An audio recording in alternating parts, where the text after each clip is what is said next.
नमस्कार, मी हुमरे बापूसाहेब. आपलं दैनिक संघर्षदा लाईव्ह न्यूजमध्ये सर्वांचं स्वागत. आज आपल्याकडे गेवराई विधानसभेचे अध्यक्ष गजाननजी काळेसाहेब या ठिकाणी उपस्थित आहेत. येणारी गेवराई मतदारसंघामध्ये येणारी जी विधानसभेची निवडणूक आहे, कशा प्रकारे विधानसभेची निवडणूक पार पडणार आहे आणि विजयराजांना कशा प्रकारे गेवराई मतदारसंघामधून जास्तीत जास्त लीड कशा प्रकारे मिळणार आहे आणि विजयराजे कोणत्या प्रकारे काम केल्यानंतर विजयराजे गेवराई मतदारसंघामध्ये आमदार होतील याविषयी ते आपल्याकडे सविस्तरपणे चर्चा करण्यासाठी या ठिकाणी उपस्थित आहेत. ते सर्वप्रथम आपल्याला आपला परिचय करून देतील. नमस्कार, मी गजानन मुरलीधर काळे, राहणार लोकामसला. माझ्याकडे आज राष्ट्रवादी विधानसभेचा अध्यक्ष पद आहे आणि या पदावर मी काम करत आहे. बरं, आता काही दिवसावर विधानसभेची निवडणूक जवळ आलेली आहे. विजयराजेसोबत अनेक इच्छुक उमेदवार रिंगणात उतरणार आहेत. गेवराई मतदारसंघामध्ये अटीतटीचा सामना रंगणार आहे. कशा प्रकारे आपल्या गेवराई मतदारसंघामध्ये कार्य सुरू आहे विजयराजेंना आमदार करण्यासाठी? हे पहा, माझ्यासारख्या सर्वसामान्य माणसाला अमरशे पंडित साहेब आणि विजयराजे पंडित साहेबांनी धनगर कुटुंबामध्ये मी जन्माला माणूस आहे. मला विधानसभेचं अध्यक्षपद दिलं आणि आज मी गेवराई तालुका पिंजून करण्याचं काम करतो आहे. आज मी तालुकाभर हिंडतो आहे आणि मी माझा समाज म्हणूनच नाही, माझ्या समाजाच्या घरी जातो आहे. पण प्रत्येक समाजाकडे जर गेलं तर आज विजयराजे हेच आमदार होतील. त्याचं एकमेव कारण तुम्हाला सांगतो. पाठीमागच्या 2 वर्ष काळ पाठीमागं जा, ज्यावेळेस आपल्या महाराष्ट्रामध्ये करोनाचा काळ आला त्यावेळेस सगळ्यात पुढं हे शिवछत्र परिवार होतं. स्वतः कोविडचं एक रुग्णालय खोलून जय भवानी सहकारी कारखाने या ठिकाणी स्वतः अमरशे पंडित साहेब लक्ष ठेवून होते. केंद्रीय लक्ष द्या त्यांचं. म्हणजे ज्या वेळेस गेवराई तालुक्यावर कुठलीही आपत्ती येईल त्यावेळेस अमरशे पंडित साहेब आणि विजयराजे पंडित साहेब सोबत असतात सर्वसामान्य लोकांचे. तुम्ही पहा, कोरोनाचा काळ संपल्यानंतर दुष्काळ असेल, लोकांना मदत करायचं असेल किंवा पूर आला असेल तरच भैयासाहेबच सोबत असतात लोकांचे. आज तुम्ही पाहताय गेवराई तालुक्यामध्ये कार्यसम्राट आमदार जे म्हणताय आपण, त्यांना एक 10 वर्ष काळामध्ये ते आमदार आहेत. करोना काळात ते झोपून होते, आजही सत्तेत आहेत आणि ते आजही झोपून आहेत. ते कुठल्याही सर्वसामान्याच्या प्रश्नासाठी रस्त्यावर उतरत नाहीत आणि फक्त उतरणारा एकमेव नेता असेल अमरशे पंडित साहेब आणि विजयराजे पंडित साहेब. आणि ह्याच धर्तीवर ते 100% गेवराई तालुक्याचे आमदार होते. तर आता आपण पाहत आहोत, गेल्या 1 वर्षापासून महाराष्ट्रामध्ये ओबीसी प्लस मराठा या आरक्षणाविषयी संघर्ष मोठ्या प्रमाणामध्ये सुरू आहे. आपण बी ओबीसीमध्ये मोडतात. गेवराई मतदारसंघामध्ये एकूण 40 ते 45 हजार धनगर समाजाचं मतदान आहे. आपण ओबीसी समाजामधून येत आहेत. याचा कशा प्रकारे विजयराजांना याचा फायदा होऊ शकतो? अगदी बरोबर साहेब. फार असा महत्त्वाचा प्रश्न तुम्ही विचारल्याबद्दल तुमचे प्रथम धन्यवाद. एक लक्षात घ्या, ओबीसी विरुद्ध मराठा हा वाद कधी चालू झाला आहे? एक 9 महिन्यापूर्वी, 9 ते 10 महिने झाले असतील. आतापर्यंत ओबीसी मराठा काय होत आहे का? ह्या महाराष्ट्रामध्ये छत्रपती शिवाजी महाराज राज्य असेल, शाहू महाराज राज्य असेल, कधी म्हणले का जातीवाद झाला आहे का? कधीच नाही. आणि त्या धर्तीवर चालणारा हा शिवछत्र परिवार आहे. तुम्ही आज पहा, उतनी संख्यावारी, उतनी भागीदारी, अशाप्रमाणे प्रत्येक समाजाला वाटा देण्याचं काम अमरशे पंडित साहेबांनी, शिवदादा पंडित साहेबांनी केलं आहे. एक लक्षात घ्या, गेवराईत राहणारा आमचा एक धनगर समाजाचा युवा नेता त्यावेळेसचे आपले जालिंदर अण्णा पिसाळ साहेब, ह्यांना गेवराईतल्या माणसाला गडीला नेलं आणि त्या ठिकाणी जिल्हा परिषद मेंबर केलं. एक लमाण समाजाचा माणूस, त्याचं नाव आहे बाबूराव जाधव, माहिती असेल तुम्हाला, पत्रकार तुम्हाला माहिती. त्यांना सुद्धा ओपनमधून गेवराई पंचायत समितीचे सभापती करण्याचं काम भैयासाहेबांनी केलेलं आहे. दुसरी गोष्ट, आत्ताच्या काळामध्ये आत्ता धनगर समाजाचे एक जिल्हा परिषद मेंबर फुलचंद काका बोरकर म्हणून धोंडरामधून होते. म्हणजे असं जातीभेद नाही.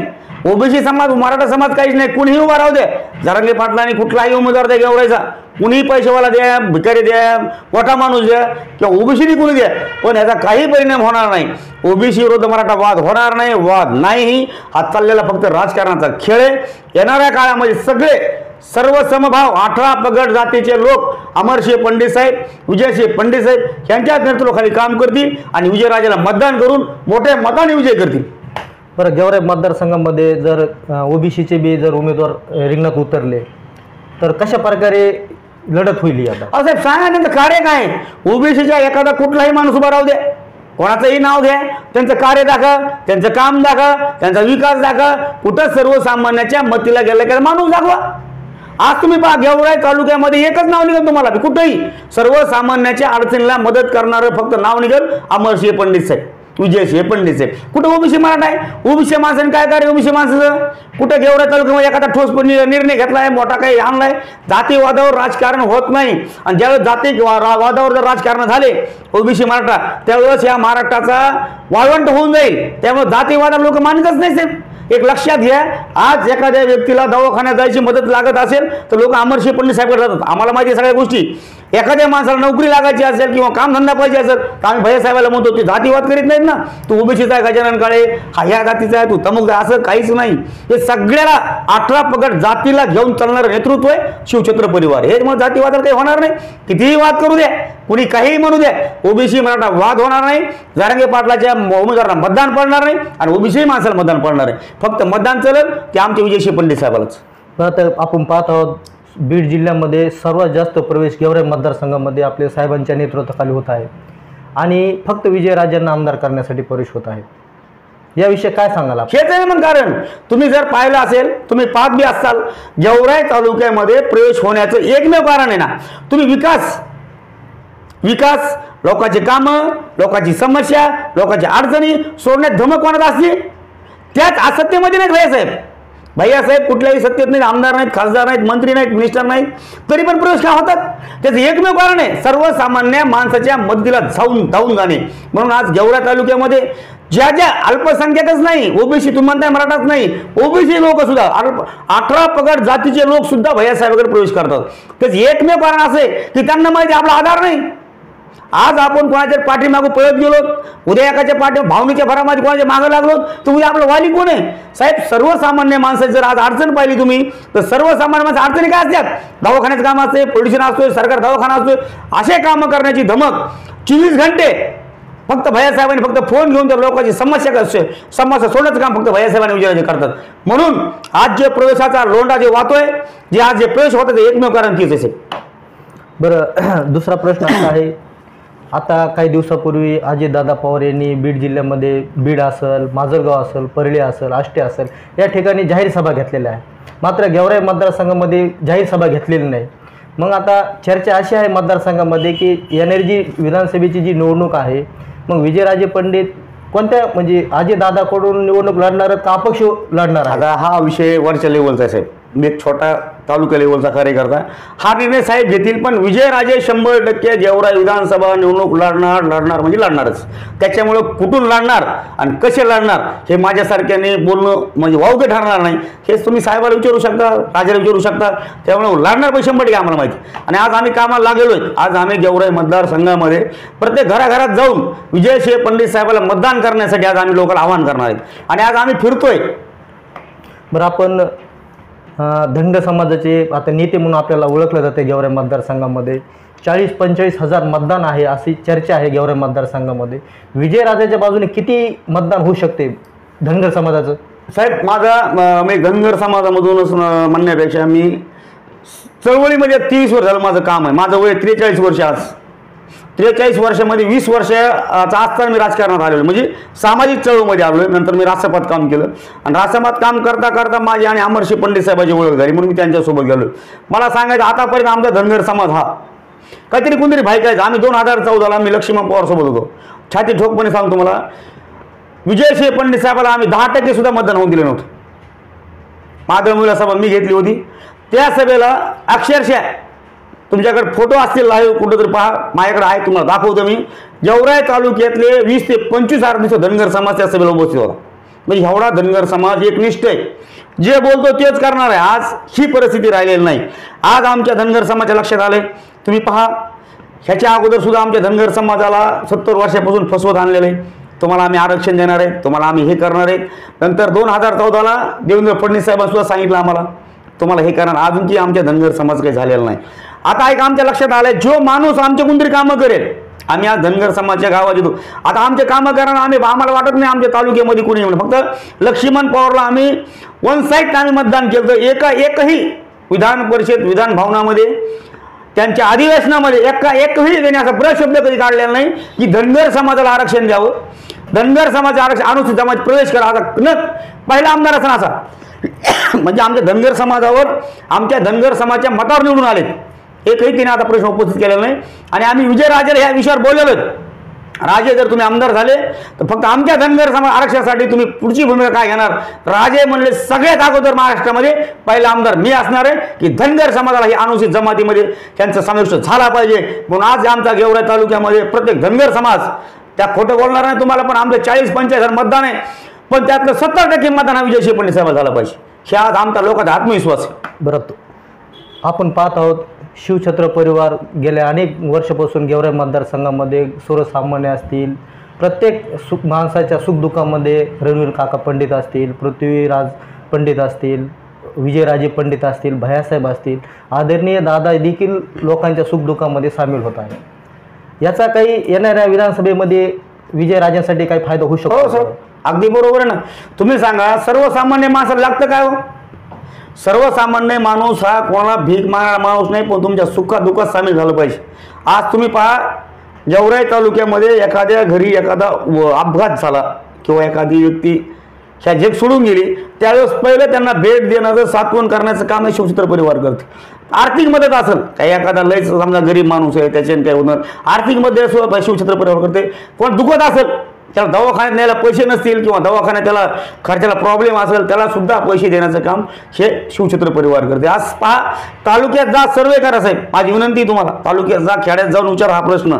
जर सर्वसामान्य माणसाला सगळ्यात जास्त मदत कोण करतं? आज तुम्ही पहा, आज बदामराव पंडित असतील, बदामराव पंडितांनी 15 वर्षामध्ये काय केलं? लोकांना विचारा, कुठं कोणाच्या मदतीला आहे का, कुठं कुठं अडचणीला का? त्यांनी नुसतं चहा पाजण्याने गोड बोलणे होत नसतं, लोकांचे कामं करावं लागतात. आणि हे काम तुम्ही सांगा, आज तालुक्यामध्ये जे भवानी सहकारी साखर कारखान्याच्या माध्यमातून आज बऱ्याचशा लोकांना नोकऱ्या मिळाल्या.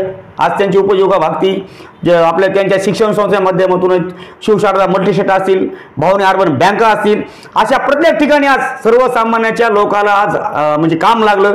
त्यांना आज त्यांचं घर प्रपंच कुटुंब असते त्यांच्यावर चालतंय. असं एखाद्याने का नाही 15 वर्षे आमदार आभार राहिले, त्यांनी एखादा का नाही मोठा एखादा उद्योग आणला?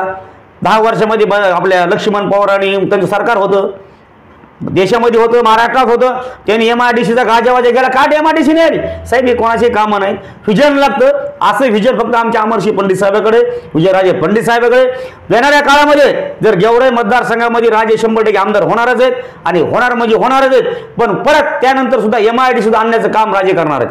आणि तरुणाच्या हाताला काम कसं मिळायचं हे फक्त शिवछत्र परिवाराकडूनच बाकीच्या लोकांनी पाहावं, एवढीच माझी विनंती. बरं, आता येणाऱ्या विधानसभेमध्ये विजयराजांचे जी आपण कोणाला विरोधक मानतायत? विरोधकच नाहीत, कोण विरोधामध्ये? आज तुम्ही बघा, तुम्ही सगळे घरात झोपलेत, नुसते गप्पा मारते, आम्ही उभा, अरे माझ्या नात या, त्यांच्या डिपा सुद्धा जप्त होणार आहे. लोकांच्या लक्षात आलंय निवडून देऊन यांचा काही उपयोग नाही, नुसते गप्पा मारतेत, निवडून येणार आणि 5 वर्ष घरात झोपणार, विकास म्हणजे शून्य. आज समजा की एक लक्षात घ्या, एक 10 वर्ष पाठीमागे जाऊ आपण, 10 वर्ष, 10 वर्षाच्या पाठीमागे, 10 वर्ष काळाच्या पाठीमागे गेल्यानंतर एका ग्रामपंचायतला निधी किती होता? एक 50,000, 60,000, 1 लाखाच्या आत होता. आज त्याच ग्रामपंचायत निधी किती? 15 लाख, 10 लाख, 20 लाख आहे. तसं पहिल्या काळामध्ये आमदाराला फंड कमी होता, आताच्या काळामध्ये आमदाराला फंड जास्त आला, केंद्राचा निधी जास्त यायला लागला, मग थोडा विकास व्हायला. म्हणजे कालांतराने बदलत चालला म्हणून विकास थोडासा जास्त मला दिसायला लागला. नाही तर म्हणावं तेवढा विकास गेवराई तालुक्यात झालेला नाही. हे फक्त अफवा आणि हे फक्त बडबड करण्याचं काम चालू आहे. विकास होतोय म्हणजे करणं नाही ना त्यांना. लोकांनी जनतेने त्यांना आमदार केले, त्यांना मतदान केलंय, त्यांचं काम आहे ते करणं, फक्त गाजावाजा करणं आहे. आम्ही काम तुम्ही पहा, भैयासाहेब 5 वर्ष आमदार होते मतदारसंघाचे. तुम्ही सिंधफाना पट्ट्याला जा, त्या लोकांना विचारा तुमच्या आज हरित क्रांती कशामुळे झाली. अरे एखादं काम त्यांना दाखवण्याचं. हरित क्रांती भैयासाहेब झाली, तिकडे मोसंबी, तिकडे बागायती पट्टा कशामुळे झाला? फक्त अमरसिंह पंडित मोदला. तसं एखाद्यांचं काम दाखवायचं ठोस, त्याने असं समोर येऊन मीडियासमोर दाखव, माझं हे असं ठोस काम आहे, आम्ही तेव्हाच मागे घेऊ. अगदी बरोबर म्हणून तुमचंच खरे म्हणून साहेब, असं काहीच नाही. फक्त लोकांचा उल्लू बनवायचं आणि मतं घ्यायची, त्यांना नाही. तर आपल्या नेतृत्वाखाली कसं कामकाज सुरू आहे? साहेब, गेवराई तालुक्यामध्ये नेता नाही मी, एक नेतृत्व करणारा एवढा मोठा माणूस नाही. मला अमरसिंह पंडित साहेबांच्या नेतृत्वाखाली माझ्यासारख्या सर्वसामान्य कुटुंबात जन्मलेल्या मुलाला विधानसभेचं अध्यक्षपद देणं म्हणजे माझ्यासारखी मोठी गोष्ट आहे. आणि आता मला नेतृत्व मान्य नाही, म्हणजे मी नेता नाही, मी एक कार्यकर्ता आहे त्यांचा. आणि माझं काम काय की माझ्या नेत्याला आमदार करणं. म्हणून मी आज गेवराई तालुक्यामध्ये अख्ख्या गाव फिरतोय. आमच्या साहेबाला सुद्धा माहित नाही फिरतोय म्हणून. मी ज्या ठिकाणी काही अडचण ती साहेबाला सांग, साहेब असं आहे म्हणून. आज जवळपास मी 3 सर्कल केले आतापर्यंत. 3 सर्कलमध्ये पॉझिटिव्ह आहे, त्यामुळे साहेबाला याविषयी मी सांगितलं नाही. पण जिथं काही वाटलं तिथं मी साहेबाला सांगतो, साहेब आपलं असं केलं पाहिजे. आणि साहेब ऐकतात. त्या लोकांचा भ्रम आहे, लोक अफवा पसरतात. कसं असतं माहिती साहेब, तुम्ही आता पत्रकार आहेत, तुम्ही एखादी बातमी लावता काहीतरी फाशी स्पष्ट तुमचं नाव घेण्यास म्हणजे होण्यासाठी, पण कमून तुम्हाला माहिती असतं लावली तर माव काय होईल. असं भैया साहेबाच्या विरोधात फक्त बातम्या लावणे, खोटं बोलणे. राजकारणामध्ये पहा तुम्ही, अमरसिंह पंडित साहेबाचं नाव दोन्ही पाटील घ्यायचं नाही, लक्ष्मण पवारने घ्यायचं नाही, बदामराव पंडित घ्यायचं नाही. यांचं राजकारण चालतं की फक्त अमरसिंह. भाषणामध्ये अमरसिंह, झोपताना अमरसिंह आणि उठताना अमरसिंह. तुम्ही तुमचं बघा ना, आमचे साहेब त्यांचं नाव घेतात का? नाही. फक्त आमचं नाव घेऊन कुठे राजकारण करायचं. आणि आता काही जणी गेलं, आता काही फरक पडणार नाही. 100% विजयसिंह पंडित साहेब आमदार होणार. तर हे गजाननजी काळे हे गेवराई विधानसभेचे अध्यक्ष आहेत आणि त्यांनी विजयराजे पंडित यांना गेवराई मतदारसंघामधून चांगल्या प्रकारे लीड भेटावी आणि विजयराजे गेवराई मतदारसंघाचे आमदार होणारच असं त्यांनी या ठिकाणी जाहीर केलं आहे. आणि आमदार होण्यासाठी गजानन काळे गेल्या अनेक दिवसापासून गेवराई मतदारसंघामध्ये मतदारांच्या संपर्कामध्ये आहेत. त्यांच्या गाठी भेटी घेऊन विजयराजेंना आमदार करण्यासाठी ते अहोरात्र प्रयत्न करत आहेत. मी मुख्य संपादक, आमचे कॅमेरामॅन आकाश कांबळे. धन्यवाद.